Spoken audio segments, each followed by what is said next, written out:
सूचनाएं हैं कि रूस की सबमरीन भी अब उसी क्षेत्र में तैर रही हैं, डेस्ट्रॉयर्स चक्कर काट रहे हैं। ये मैं नहीं, ट्रंप कह रहे हैं। तो क्या ऐसे में रूस अपने जहाज को छुड़वाने के लिए बल का प्रयोग करेगा? हाल ही में अमेरिका ने ट्रंप के नेतृत्व में रूस के एक जहाज को पकड़ लिया है। यह जहाज अमेरिका की नजर में वेनेजुएला जहाज था, लेकिन रूस ने क्लेम कर दिया है कि यह जहाज मेरा था और आपने मेरा जहाज पकड़ लिया है। और रूस के द्वारा यह क्लेम करने के बाद स्थितियां कैसे बदल रही हैं, और यह अक्सर माना जाता है कि जब आप अपराध कर रहे हो तो उसकी एक अति आती है, और जब अति आती है उसके बाद में केवल विनाश ही उसका परिणाम बनता है। अमेरिका ने अपने आप को ट्रंप के नेतृत्व में पुनर्स्थापित कर दिया है, इस बात में कोई दो राय नहीं है। लेकिन ये जिस अति के साथ आगे बढ़ रहे हैं, इसके साथ गलत कुछ बहुत बड़ा होगा। इसी अंदेशे के साथ पूरी दुनिया आशंकित है, क्योंकि अति सर्वत्र वर्जते। मुझे बहुत ही अच्छा लगा, आप यूं ही हमें मजबूती दें, और जो नए साथी हैं वो भी चैनल सब्सक्राइब करें, और हमारे इस मिशन को जिसमें अंकित इंस्पायर इंडिया हो रहा है, इसको और ऊंचाइयां दें। आज के सेशन में हम जिक्र करेंगे कि क्या रूस अपने जहाज को छुड़वाने के लिए शक्ति का प्रयोग कर सकता है, और जब तक अमेरिका और रूस एक दूसरे के सामने कन्फ्रंट नहीं करेंगे, तब तक इस धरती से अमेरिका रूपी पाप खत्म नहीं होगा। अमेरिका को अगर रोकना है तो दो शक्तियों को आमने सामने आकर ठहरना होगा। तो क्या रूस कन्फ्रंटेशन के लिए तैयार है?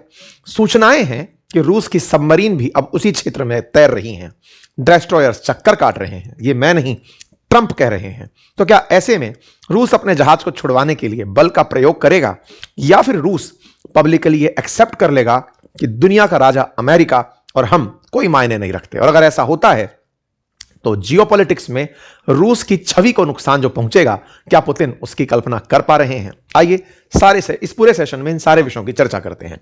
यह तस्वीर है यूएस कोस्ट गार्ड की। यूएस कोस्ट गार्ड के द्वारा यह जो टैंकर आपको दिख रहा है, बेला वन उर्फ मैरियाना, इनके दो नाम, इसको यहां पे ध्यान रखिएगा। अमेरिका की नजर में यह बेला वन है और यह रशिया की नजर में मैरिनेरा है। इन दोनों जहाजों के नाम में क्या अंतर है, अब इस पूरी कहानी को आप यहीं से समझ पाएंगे। यूएस का कहना है कि उसने एक जहाज पकड़ा जो वेनेजुएला की शैडो फ्लीट का था। इस जहाज पर वो लंबे समय से नजर बनाए हुए थे। यह जहाज नजरें चुरा चुरा कर भाग रहा था। अब यह शैडो फ्लीट क्या होती है, यूएस ने क्यों पकड़ी, रशिया का यह कैसे बन गया, झंडा बदलने का क्या मतलब है, शैडो फ्लीट क्या होती है, जहाजों की ट्रैकिंग कैसे होती है, कैसे इस पूरी कहानी के अंदर युद्ध के हालात बन सकते हैं, अगर ऐसा था तो रूस चुप क्यों रह गया, एक एक करके सब विषयों का इसके अंदर समागम होगा। पहले सिलसिलेवार तरीके से कहानी सुनते हैं। यूएस ने रशिया का झंडा लगा एक जहाज अटलांटिक ओशन में पकड़ा। यह बात यूके ने भी कंफर्म की। यूके ने कहा हम भी इस काम में यूएस की मदद कर रहे थे। बोले बहुत बढ़िया साहब, आप साथ थे? बोले हाँ हम साथ थे। ऐसे में यूएस ने रशिया का झंडा लगा एक जहाज पकड़ लिया। रशिया ने इस विषय पर यूएस को धमका दिया कि आपने ऐसा करके एस्केलेट कर दी हैं, सिचुएशंस बिगाड़ दी हैं। और जो नए साथी हैं वो भी चैनल सब्सक्राइब करें और हमारे इसको और ऊंचाइयां दें। लेकिन अब हमारे बीच में तो सवाल बड़ा ये है कि हमारा एक ही तो हमदम है। और भाई साहब तुम ही टेढ़े मुंह करके देख रहे हो, हमको तो तुमसे तो विश्वास था कि तुम झंडा उठाओगे, तुम्हारा झंडा लगा जहाज रोक लिया, भाई तुम्हारी बेइज्जती हो रही है और हम तुम्हारे लिए चुप बैठे। ये क्या चक्कर है, क्या चल क्या रहा है ये? रूस ने कहा कि साहब ये अंतरराष्ट्रीय कानून तोड़ना है। मैं पुतिन आपसे ये उम्मीद नहीं करता था। अंतरराष्ट्रीय कानून तोड़ना ये आपसे बेहतर कौन समझाएगा इनको? आप बेहतर तरीके से समझा सकते थे, शक्तिशाली थे, आप भाषण देने के लिए बने थे। भाषण तो दुनिया के सारे देश दे ही रहे हैं। आप कहते हैं कि हम इसका कड़ा विरोध करते हैं। विरोध के नाम पर इन्होंने अमेरिकी सैनिकों को, जो भी है साहब अपन को मीनिंग नहीं है, इन्होंने अपनी तरफ से स्टेटमेंट में देते हुए कहा कि हम इस पूरी स्थिति में ऑयल टैंकर को पकड़े जाने का कंप्लीट विरोध करते हैं। यह इनलॉफुल एक्टिविटी है जो हाई सीज के अंदर हुई है।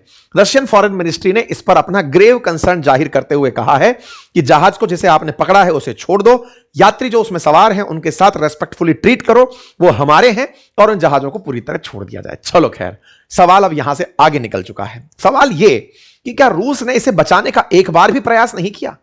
आइए इस बारे में ट्रंप का बयान जानते हैं। ट्रंप का बयान जाने, लेकिन इससे पहले रूसियों का रिएक्शन भी जान लीजिए। ऑफिशियल रिएक्शन में रूस ने भले ही यह कहा हो कि इसे छोड़ दो, लेकिन भाई साहब रूस में इस बात का भयंकर उबाल है। इतना उबाल है कि रूस के अंदर डिमांड उठ रही है। वहां के सांसद डिमांड उठा रहे हैं कि ये न्यूक्लियर बम क्या दिखाने के लिए रखे हैं? पाकिस्तान से मोटिवेट हो गए, क्या दिखाने के लिए रखे हैं? जाइए और अमेरिका पर मार दीजिए। रशिया के लॉ मेकर ने कहा है US of nuclear threat after scissor of Venezuela linked oil tanker. इस पर उन्होंने बकायदा अपनी तरफ से एलेक्सी जोराविन करके हैं, फर्स्ट डेप्यूटी चेयरमैन हैं स्टेट ड्यूमा कमेटी के और डिफेंस इन रशिया के। उनका कहना है कि साहब ऐसे नहीं चलेगा, कुल मिलाकर के उन पर हमला कर ही देना चाहिए था, न्यूक्लियर वेपन यूज कर लेना चाहिए था। लेकिन हमारा सवाल इससे भी कहीं बड़ा है। ये तो नेताओं की बात है, हम तो पुतिन से जानना चाहेंगे, भैया पुतिन बताओ क्या हुआ, क्योंकि तुमने अगर रिएक्शन नहीं दिया तो हम पर सवाल खड़े हो गए, तुमने अब तक चुप्पी क्यों साधी। तो जवाब मिला वॉल स्ट्रीट जर्नल से। वॉल स्ट्रीट जर्नल अमेरिकी अखबार जो लिखता है कि रशिया ने अपना जहाज बचाने के लिए सबमरीन भेजी थी। सबमरीन, रूसी सबमरीन न्यूक्लियर कैपेबल सबमरीन्स हैं, न्यूक्लियर कैपेबल्स हैं, न्यूक्लियर वेपन चलाने में सक्षम है, टॉर्पीडो युक्त हैं, जब चाहे दुश्मन को ठिकाने लगा सकती हैं। ऑलरेडी रशियन सबमरीन्स अमेरिका को चारों तरफ से घेर कर तैरती रहती हैं। अमेरिकियों को यह पता है, लेकिन एग्जैक्ट लोकेशन कभी सबमरीन की नहीं पता चलती है, सबको गुप्त सूचनाएं रहती है कि फलानी जगह सबमरीन है। अखबार में छपता है कि अमेरिका से लड़ने के लिए इन्होंने सबमरीन भेजी थी। इस बात की पुष्टि खुद ट्रंप अपने इंटरव्यू में कर देते हैं। फॉक्स न्यूज को इन्होंने आज के दिन एक इंटरव्यू दिया और उसमें कहा कि there was a submarine and destroyer, लेकिन जैसे ही हमने उस जहाज को पकड़ा वो तुरंत वहां से निकल लिए। मतलब ट्रंप का इतना बड़ा दावा जिसमें वो ये कह रहे हैं कि वहां पर रशियन सबमरीन भी थी और रूसी डेस्ट्रॉयर भी जहाज बचाने आया था, लेकिन जैसे ही हमने उस जहाज को पकड़ा वो दोनों वहां से निकल लिए। अब ये तो बड़ा सवाल है, बहुत बड़ा सवाल तो इस बात पर ही है कि साहब जब रूस के पास में सबमरीन थी, सब कुछ था तो अल्टीमेटली पुतिन यहां पर खामोश क्यों रहे। उनके पास हाइपरसोनिक मिसाइलें थी, गाइडेड टॉर्पीडो थे, फिर भी वो एक मूक दर्शक बनकर क्यों बैठे रहे। अमेरिकी नौसैनिक जहाज खींचकर ले जा रही है और वहां पर सबसे ताकतवर पनडुब्बियों में से एक रखने वाला देश चुपचाप क्यों है, उसने टॉर्पीडो क्यों नहीं चलाया। यह मतलब पुतिन की कोई स्ट्रेटजी थी कि पुतिन डर गए। इसके पीछे का अब बड़ा कारण आज के सेशन में डिस्कस करते हैं। देखिए कहानी कुछ इस तरह से है, एक एक करके सवाल लेते हैं। यदि पुतिन यहां पर टॉर्पीडो दाग देते, टॉर्पीडो दागने का मतलब क्या है, टॉर्पीडो दागने का मतलब है जहाज के अंदर लगी हुई मिसाइलें, जो सबमरीन में लगी हुई मिसाइलें हैं, अगर वो यहां पर दाग दिए होते तो इसे सीधा युद्ध की शुरुआत कंसीडर किया जाता, इसे एक्ट ऑफ वॉर कंसीडर किया जाता। ऐसा क्यों, ऐसे समझिए, जैसे मैं अपने अनुभव से आपको फिर से रिलेट करता हूं। कई बार हम तस्करी वाले ट्रकों को रोकते थे, ट्रक को रुकना है, टैक्स इवेजन किया है, ट्रक बंद हो जाएगा, तेज उसमें सामान रखा है वो निकाल लिया जाएगा, लेकिन अगर वो हम पर फायर खोल दे तब तो भाई साहब हमें इसे अटेम्प्ट टू मर्डर में डालना पड़ेगा कि इसने हमें मारने का प्रयास किया। मारने के प्रयास में सजा ज्यादा बड़ी होगी। बिल्कुल वैसे ही यहां पर जो एक्ट ऑफ वॉर है, अगर वो अपनी तरफ से सबमरीन चला दे, बम गोला फेंक दे, टॉर्पीडो चला दे, दुश्मन को डुबो दे, अगर वो ऐसा करने लग जाए तो यह कहा जाएगा कि भाई चेक करने के लिए तो जहाज रोका था, चेक तो कर ही सकते हैं। आपको झगड़ा करना है तो इस बात पे करो कि हमने चेक क्यों कर लिया, चेक करने का नियम है। अगर लगता है हमने गलत चेक किया है, हम आपके जहाज को छोड़ देंगे। आपने अगर हमारी नेवी पर जहाज पर, भाई हमारी तो सेना है, बिल्कुल अमेरिका की तो पुलिस है, उस पर फिलहाल रूस अपनी तरफ से वो चला दे रहा है, यानी कि वो जानबूझ करके गिल्टी हो जा रहा है। तो ऐसी स्थिति में जो सबमरीन का कमांडर है उसने टॉर्पीडो चलाने का आदेश नहीं दिया। अगर वो यहां पर रूस के ऊपर हमला पाता, यानी कि अगर वो पुलिस या फिर वो अमेरिकी जहाज अगर सबमरीन की तरफ निशाना फेंकते, तब तो ये एक्शन ले सकता था, लेकिन खुद से एक जांच के खिलाफ एक्शन नहीं ले सकता था। बिल्कुल वैसे ही जैसे पुलिस वाले ट्रक को जांच के लिए रोकते हैं, ट्रक वाला कहे कि नहीं जांच करा रहा, ज्यादा करेगा ले तेरे ऊपर ट्रक चढ़ा दिया, अपराध हो गया ना। तो ये अपराध करने जैसा था, रूस यहां पर रुका रहा। लेकिन साहब एक बात और भी थी, और वो क्या थी, असल में जहाज की कुछ कीमत रही होगी, कुछ 1 करोड़ रुपए होगी, सैकड़ों करोड़ रुपए होगी, सैकड़ों करोड़ का इसमें माल भी हो सकता है। लेकिन सबमरीन बहुत महंगी बनती है, बिलियंस ऑफ डॉलर्स में बनकर आती हैं। जैसे ही सबमरीन यहां पर फायर खोलती, सबमरीन का मतलब ही है गुप्त तरीके से चलने वाला जहाज, जिसके बारे में पता है कि यहां खड़ा है, लेकिन जब तक उसने फायर नहीं खोला है आप भी उसे नहीं मारोगे, क्योंकि वो हाई सी में तैर रही है। फायर खोलते ही दुश्मन चारों तरफ से चुन्नू मुन्नू टाइप के, मुंडरो टाइप के डेस्ट्रॉयर लेकर के सबमरीन को मार सकते थे। उससे बिलियंस ऑफ डॉलर का रूस का नुकसान हो जाता। वो एक छोटा सा टारपीडो चलाती, उधर से अपने ऊपर हुए फायर के चलते, बिल्कुल वैसे ही है। अगर अपराधी ने हम पर गोली चलाई, हम पर लगे ना लगे, लेकिन हम पर चल गई, तो चलो खोल दो फायर। तो वो वाली जो स्थिति है वो इनके साथ भी हो सकती थी। बिलियंस ऑफ डॉलर का सबमरीन खुल जाता और वो फट जाता। तीसरी इंपॉर्टेंट बात, अगर ये होता तो भाई साहब दुनिया का ध्यान सब तरफ से हट ही जाता, रूस और अमेरिका आमने सामने हो जाते। ये दोनों तमाम स्थितियां कर लेंगे, युद्ध कभी नहीं करेंगे, दोनों को पता है कि मारे जाएंगे। ये बिल्कुल वो था कि रूस ने अपने प्यादे को बचाने के लिए वजीर नहीं खोया, प्यादा गया, बोले जाने दो, युद्ध में अभी और जीतना बाकी है। इस बात के लिए वो रूस अमेरिका को कहीं और लपेट लेगा, वो ये मानेगा कि यह हमला नहीं है, कब्जा है, देख लिया जाएगा। अर्थात पुतिन ने यहां पर फिर एक बहुत बड़े संयम का और रणनीतिक सूझबूझ का परिचय देते हुए अमेरिका को जो वो कर रहा है करने दिया, लेकिन यह भी बता दिया कि आप जो कर रहे हो यह हमें पता है, और अगर आप ये करते रहे तो हम टिट फॉर टैट जब करेंगे तो आप हमें रोक नहीं पाएंगे। यह बात रूस ने इन्हें संदेश में भिजवा दी। लेकिन कुछ भी हो सर, कुछ भी हो, ट्रंप तो यही कहेंगे कि मैंने रूसी जहाज पकड़ लिया, और रूसी जहाज पकड़ के अपन तो पायरेट्स ऑफ कैरेबियंस हैं, वेनेजुएला के नाम पर पकड़ लिया, कभी ईरान के नाम पर पकड़ लेंगे, कभी रूस के नाम पर पकड़ लेंगे। पकड़ तो लिया ना साहब, बिल्कुल साहब पकड़ लिया। ट्रंप के इससे हौसले बढ़े हुए हैं, लेकिन ट्रंप के साथ रहने वालों की चिंताएं बढ़ी हुई हैं। क्यों? क्योंकि पुतिन कहीं तो गुस्सा निकालेंगे। निकाले क्या किए भाई साहब? जाते ही पेल दिए। किसको? यूक्रेन को। गए गुस्सा होकर के, जाकर के रशिया ने कहो बोले खोलो फायर यूक्रेन पर। बहुत हुआ सम्मान, बहुत चाहिए शांति शांति शांति। घर पहुंच करके फस्टियाए हुए रूस ने यूक्रेन के ऊपर फायर खोल दिए। रातों रात 242 ड्रोन चलाए गए हैं, छेद दिया गया है भाई साहब। हेडलाइंस हैं घंटे घंटे भर पहले की कि यूक्रेन पर बढ़िया स्ट्राइक हो गई है। Russia strike Ukraine with Oreshnik ballistic missile, जिसको one of its most advance ballistic missile कहा जाता है। एक बार में ही 6-6 राउंड फायर करने वाली मिसाइल खोल दी। क्या ही फर्क पड़ रहा है, वो तो पहले छिदा पड़ा है। खैर, फिलहाल के लिए यूक्रेन पर हमले की तस्वीरें बाहर आती हैं। ये धाम तमाम वीडियोस बाहर आने लगते हैं जिसके अंदर मिसाइलें चलाई जा रही हैं रशिया के द्वारा, अपने द्वारा, मतलब यहां पर यूक्रेन को टारगेट किया जा रहा है। तस्वीरें हैं ऑर्सेनिक मिसाइल चलाने की। ऑर्सेनिक मिसाइल का एक सीन वीडियो में भी कवर हुआ, हम यहां पर आपको दिखाना चाहेंगे। एक बार के लिए आप इसे देखें। एक मिसाइल का गिरा, दूसरा हिस्सा, तीसरा। ऑर्सेनिक 6 बार में फोड़ती है, और इस बात का अमेरिका को अंदेशा था, इसलिए अमेरिका ने तत्काल प्रभाव से जो यूक्रेन में यूएस की एम्बेसी है उसको सूचित कर दिया था कि बेटा अंदर रहना, आज गोला चलाएंगे अंकल, तो ऐसे में तुम बाहर मत निकलना, पता चले लपेटे में आ गए। तो ऐसा करके इन्होंने एक दूसरे का फ्रस्ट्रेशन निकाल लिया। यह कहा हमें क्यों मारा, हमसे क्या नाराजगी थी भाई, तुम्हारा जहाज अमेरिका ने पकड़ा, हमें फिर भी छेद दिया गया। ये फिर से बाहर निकल आया कि भाई ये तो गलत बात है। खैर जो भी है, अमेरिका और रूस के बीच चल रही इस तनातनी में अक्सर बीच में जो रह जाते हैं वो पाट के अंदर जैसे आटे में घुन पिसता है, पिसते चले जाते हैं। खैर फिलहाल के लिए गेहूं के साथ घुन पिसता है वैसे पिसते चले जाते हैं। फिलहाल के लिए इन दोनों के बीच की इस कसमकश के अभी और भी नमूने देखने बाकी हैं, क्योंकि रूस ने कहीं ना कहीं पूरी दुनिया में अपने प्रभुत्व को खो दिया है। रूस धीरे धीरे अपनी उस पहचान को शेड होता हुआ पा रहा है जिसे ट्रंप बार बार कह रहे थे। ट्रंप कह रहे थे कि रशिया फेल हो रहा है, रशिया फेल हो रहा है। वास्तविकता में भी यूएसएसआर को 1991 में अमेरिका ने ही 15 देशों में तोड़ा था। अब फिर से रूस पिछड़ता चला जा रहा है। इसका प्रमाण सीरिया में असद की सत्ता के फेल होने पर आपने देखा, वेनेजुएला में मादुरो की सत्ता को फेल होते हुए आपने देखा, और अब ईरान में खैमनेई की सत्ता फेल होने जा रही है। उसका एक डिटेल सेशन मैं लेकर आ रहा हूं थोड़ी ही देर में अपनी पाठशाला पर, उसे देखिएगा जरूर। लेकिन अमेरिकी वर्चस्व चल रहा है, पैसे वालों की सत्ता चल रही है।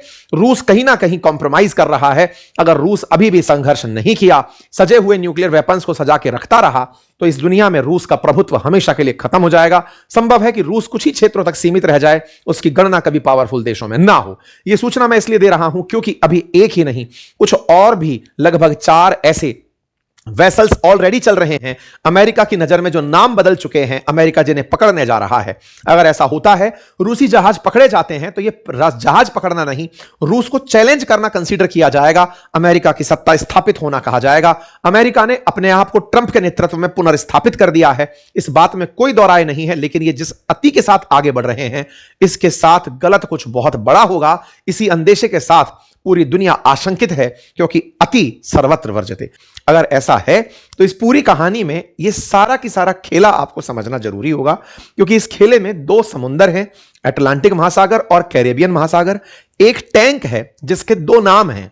बेलावन तब है जब अमेरिका वाले उसको संबोधित करते हैं, और मैरिनेरा तब है जब रशिया वाले उसे संबोधित करते हैं। अमेरिका का मानना है कि एक टैंकर था, उस टैंकर को हमने अपनी फ्लीट्स को भेजकर कब्जे में ले लिया है। बड़ा टैंकर था, टन्स में, कई किलो टन, मतलब कई लीटर टन ये तेल ले जाने में सक्षम था। इस जहाज को हमने पानी में रोका, अपने नेवी के सैनिकों को भेजा, इसे कब्जे में ले लिया। कब्जे में लेने की बकायदा एक ऑफिशियल वीडियो जारी की गई। हेलीकॉप्टर से यहां पर उतारे गए सैनिक थे, ये जाकर के इस जहाज को पकड़ते हैं। इस जहाज पर झंडा लगा होता है रूस का, और रूस का झंडा लगा ये जहाज अमेरिकियों द्वारा ये माना ही नहीं जाता कि ये रूसी जहाज है, ऐसा कहते हुए इसे रोक लिया जाता है। यूएस की जो यूरोपियन कमांड है, जो यूरोप के ऊपर तैनात कर रखी है, उन्होंने इस काम के लिए थैंक यू बोला डिपार्टमेंट ऑफ वॉर को, डिफेंस मिनिस्ट्री को, और बकायदा बताया कि साहब हमने बेला 1 का नाम का एक जहाज पकड़ा है जो कि यूएस द्वारा प्रतिबंधित था, ये नॉर्थ अटलांटिक के अंदर पकड़ा गया है, और इसे मतलब जो यूएस का सीजीसी मुनरो है उसने पकड़ा है। यूएस का सीजीसी मुनरो कोस्ट गार्ड का जो शिप था इनका, उसके द्वारा इसे पकड़ा है। कोस्ट गार्ड का मतलब अमेरिका के जो कोस्ट हैं, तट हैं, उसकी रक्षा करने वाले जो तटरक्षक बल हैं, उनका एक जहाज जिसका नाम मुनरो है, मुनरो ने जाकर के साहब इस बेला 1 को पकड़ लिया है। यूएस के यूरोपियन कमांड ने बकायदा इस पूरे काम में कहा कि साहब बिल्कुल हम वैसा ही काम कर रहे हैं जैसा आप लोगों ने कहा है। यूरोपियन कमांड ने बकायदा इसकी तस्वीरें डाली। फिर मिनिस्ट्री ऑफ डिफेंस जो यूके का है वो भी निकल कर आता है और वो कहता है कि यूएस के कहने पर हमने इनको सपोर्ट किया, बेला 1 को ट्रैक करने में हमने यूएस की मदद की। अब ये ब्रिटेन वाले कहां से कूद गए, अब इसको भी समझेंगे जब हम लोकेशन पर चलेंगे। यूरोपियन कमांड की तरफ से इस बात के लिए धन्यवाद भी दिया गया मिनिस्ट्री ऑफ डिफेंस का कि बहुत धन्यवाद, आपने हमें ये टैंकर पकड़वाने में मदद करी। साथियों, ये टैंकर आपके सामने है। देखिए, समुद्र में इतने बड़े जहाज जो चल रहे होते हैं, ये पूरी तरह से कोऑर्डिनेट्स देखकर चल रहे होते हैं, कहां जाना है, किस रूट पर रहना है, सब कुछ होता है। लेकिन इन जहाजों के ऊपर जिस देश का यह जहाज होता है उसका एक झंडा लगा होता है, जिसे दूर से देखकर पहचान लिया जाता है कि यह इस देश का जहाज है। अगर इनमें मानव तस्करी और वेपन ट्रांसफर नहीं हो रहे हैं तो दूसरे देश की पुलिस यानी कोस्ट गार्ड इन जहाजों को नहीं रोक सकती। उन्हें अगर अंदेशा है तो वो इस बात का वारंट लेकर जहाज पर चढ़ती हैं कि हमें तस्करी, मानव तस्करी का और वेपन तस्करी का आप पर शक है, इसलिए हम इसे बीच में चेक करना चाहते हैं। अन्यथा आपको जिस देश का झंडा लगा है उस देश के साथ कोऑर्डिनेट करना होता है कि सर हमें आपके इस जहाज की जांच करनी है, इसमें कुछ संदिग्ध लग रहा है। जो हाई सी होता है, हाई सी बोले तो हर देश की जो सीमा के बाहर समुद्र है, जो दुनिया के लिए ओपन है, पब्लिक है, एक देश का कॉन्टिनेंटल वाटर से बाहर का जो पानी है, उस पानी में चल रहे जहाजों को हर देश मॉनिटर नहीं कर सकता। वो सबके लिए ओपन है, समुद्र का पानी हर देश के लिए है, वो उसमें अपने जहाज चला सकते हैं।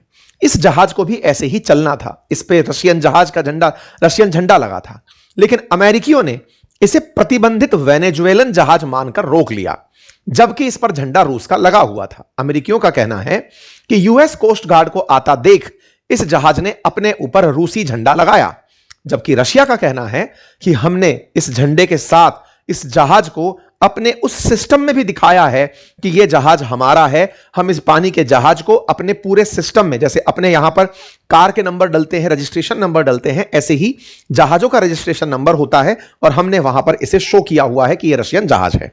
दोनों के अपने अपने पक्ष हैं, हम दोनों पक्षों को आपके सामने रखेंगे। एक बार के लिए थोड़ा मैप को समझ लेते हैं। देखिए, फिलहाल के लिए जब से ट्रंप ने यह क्लेम किया है कि यह पूरा वेस्टर्न हेमिस्फीयर हमारा है, वेस्टर्न हेमिस्फीयर बोले तो ग्रीनलैंड से लेकर के नीचे तक, इसको अब वो अपना मानते हैं। उनका मानना है कि इसमें अब जो भी होगा हम नियंत्रित करेंगे। वेस्टर्न हेमिस्फीयर ईस्टर्न हेमिस्फीयर से अमेरिका के अनुसार अटलांटिक ओशन के माध्यम से अलग हो रखा है। इक्वेटर से उत्तर की तरफ नॉर्थ अटलांटिक, इक्वेटर से दक्षिण की तरफ साउथ अटलांटिक। नॉर्थ अटलांटिक और साउथ अटलांटिक के बीच में यहां पर और एक समुद्र है जिसे आप कैरेबियन सी कहते हैं। पायरेट्स ऑफ कैरेबियन इन्हीं कैरेबियन सी के नाम पर बनी हुई फिल्म है। यहां पर एक देश है वेनेजुएला, जिस पर हाल ही में अमेरिकी कब्जा हुआ है। अमेरिका यहां के तेल पर कब्जा करने से पहले यहां से चल रहे जितने भी जहाज थे जो यहां से तेल ले जाकर दुनिया भर में बेच रहे थे, उन्हें रोकना शुरू किया था। इस काम को करने के लिए अमेरिका ने कैरेबियन सी में अपने कोस्ट गार्ड के जहाज, अपने डेस्ट्रॉयर्स, अपने पानी के वो जहाज जो युद्धपोत कहलाते हैं, उन्हें यहां पर खड़ा कर दिया था कि कोई भी जहाज समुद्र में यहां से निकलकर कैरेबियन सी में नहीं जाएगा। लेकिन यह जो जहाज जिसकी हम चर्चा कर रहे हैं, यह जहाज वेनेजुएला के नजदीक पहुंचकर लौटते हुए वापस रशिया की तरफ निकल पड़ा था। ऐसे में अमेरिकी सुरक्षा एजेंसीज को इस पर शक हुआ कि इसने अचानक हमें देखकर रास्ता क्यों बदला। इस वजह से रशिया ने इन्हें पकड़ लिया। बाकी आप लोग इस विषय पर क्या सोचते हैं, अपनी राय जरूर कमेंट बॉक्स में दें। आप में से तमाम साथी जो मेरे गला खराब होने पर नित्य प्रतिदिन अपनी संवेदनाएं, अपनी शुभकामनाएं मेरे साथ साझा कर रहे थे, उनका हृदय की असीम गहराइयों से धन्यवाद। आपका प्यार और स्नेह यूं ही बनाए रखें। इस बीच में एक बार मैंने अपील की कि आप सभी अपना प्यार मुझे अगर चैनल सब्सक्राइब करके दिखाते हैं तो मुझे अच्छा लगेगा। आप में से बहुत से साथियों ने चैनल को सब्सक्राइब किया, मुझे बहुत ही अच्छा लगा। आप यूं ही हमें मजबूती दें और जो नए साथी हैं वो भी चैनल सब्सक्राइब करें और हमारे इस मिशन को जिसमें अंकित इंस्पायर इंडिया हो रहा है इसको और ऊंचाइयां दें। फिलहाल के लिए इतना ही। अपना ख्याल रखें, चैनल पर नए से सब्सक्राइब करें। Thank you so much.